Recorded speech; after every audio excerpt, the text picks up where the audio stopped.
لیکن صحابہ کرام کی تو شان پر قربان جائیے، قرآن مجید فرقان حمید نے تو ذکر فرمایا 1000 100 ہوں تو 1000 پر غالب ہیں، لیکن اللہ تعالیٰ نے صحابہ کرام کو وہ روحانیت عطا فرمائی کہ جنگ یرموک میں 60 صحابہ کرام نے ایک موقع پر 60,000 کافروں کا مقابلہ کیا، اور جب حضرت خالد بن ولید رضی اللہ تعالیٰ عنہ 60 مسلمانوں کو لے کر جنگ کرنے کے لیے گئے تو اس وقت جنگ یرموک میں مسلمانوں کی تعداد 30,000 تھی، کافروں کی تعداد 12 لاکھ تھی۔ کافروں نے 60,000 کا لشکر نکالا اور کہا پہلے ان سے لڑو پھر بعد میں ہم سے لڑنا، تو حضرت ابو عبیدہ نے رضی اللہ تعالیٰ عنہ نے 30,000 کا لشکر ان کے سامنے کھڑا کر دیا۔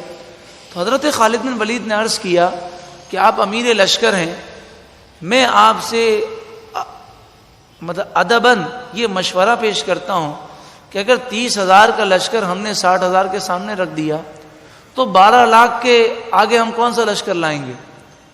آپ نے کہا کہ پھر آپ بتاؤ میں کیا کروں؟ تو حضرت خالد بن ولید نے کہا کہ آپ مجھے اجازت دیجئے، میں اکیلا ان 60,000 کا مقابلہ کروں گا۔ تو حضرت ابو عبیدہ بن جراح نے کہا اے خالد بن ولید، آپ جیسے عظیم جرنیل کو میں خودکشی کی دعوت نہیں دوں گا، میرے نزدیک تو یہ خودکشی ہے، میری تو سمجھ میں یہ بات نہیں آتی۔ تو آپ نے کہا اچھا ایسا کریں 30 مجاہدین میرے ساتھ دے دیں، ہم 30 مل کر 60,000 کا مقابلہ کریں گے۔ حضرت خالد بن ولید نے جب یہ کہا تو ابو عبیدہ بن جراح نے کہا اے خالد بن ولید، اپنی جان پر رحم کرو، مسلمانوں پر رحم کرو، 30 بہت کم ہے۔ تو حضرت خالد بن ولید 60 پر راضی ہوئے۔ حضرت ابو عبیدہ اس پہ بھی راضی نہ ہوئے کہ کہیں مسلمانوں کا نقصان نہ ہو، لیکن حضرت ابو عبیدہ کی رائے اور حضرت خالد بن ولید رضی اللہ تعالیٰ عنہ کی رائے میں اختلاف تھا، لیکن دونوں اپنی جگہ صحیح تھے۔ ابو عبیدہ اس پر سوچ رہے تھے کہ کہیں مسلمانوں کا نقصان نہ ہو جائے، یہ 60 قیمتی جرنیل و صحابہ کرام ہیں، اور حضرت خالد بن ولید کی رائے یہ تھی کہ جب 60 مسلمان 60,000 کے سامنے کھڑے رہیں گے اور اگر فتح ہو گئی تو کافروں کی طاقت اور روب ختم ہو جائے گا اور ان پر مسلمانوں کا ایسا روب بیٹھ جائے گا کہ مسلمان جنگ یرموک جیت جائیں گے۔ اور حضرت خالد بن ولید کی یہ رائے آگے جا کر درست ثابت ہوئی کہ جب مسلمان 60 افراد کو لے کر گئے تو کافروں نے کہا کہ ہمیں تم سے کوئی مذاکرات نہیں کرنے، خون کا بدلہ خون سے ہوگا، تلوار سے فیصلہ ہوگا۔ تو خالد بن ولید نے کہا کہ ہم جنگ کرنے کے لیے آئے ہیں، کوئی تم سے مذاکرات کرنے نہیں آئے۔ تو وہ ہنسنے لگے، کہا اپنی جان پہ رحم کرو۔ آپ نے فرمایا جنگ شروع ہو تب آپ کو معلوم ہوگا۔ اب حضرت خالد بن ولید گھوڑے سے اترے، تمام صحابہ کرام نے دونوں ہاتھوں میں تلواریں لیں اور 60,000 کے لشکر میں گم ہو گئے۔ صبح سے لے کر شام تک جنگ ہوتی رہی۔ اللہ تبارک و تعالی کا کرم، 5 مسلمان شہید ہوئے اور 5,000 کافر مارے گئے۔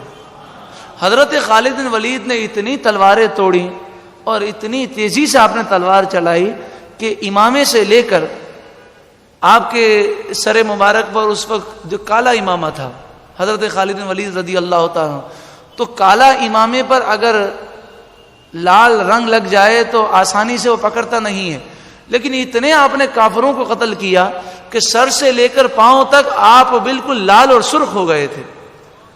جب جنگ ختم ہوئی، شام ہوئی تو کافر بھاگ گئے اور انہیں شکست ہو گئی۔ تو مسلمانوں کے 5 مسلمان شہید ہو گئے۔ حضرت خالد بن ولید نے اس پر بھی افسوس کیا۔ اللہ تبارک و تعالی نے صحابہ کرام کو وہ روحانیت دی، وہ نورانیت دی کہ وہ بڑے سے بڑے لشکر کے سامنے بھی ڈرتے نہیں تھے۔ اللہ تعالی نور قرآن کے صدقے میں تمام مسلمانوں کو وہی غلبہ اور وہی عروج نصیب فرمائے۔ وہ لے لیجیے تم کو جو راضی کرے، ٹھیک ہونا میرا ذات تم پہ کروڑوں درود۔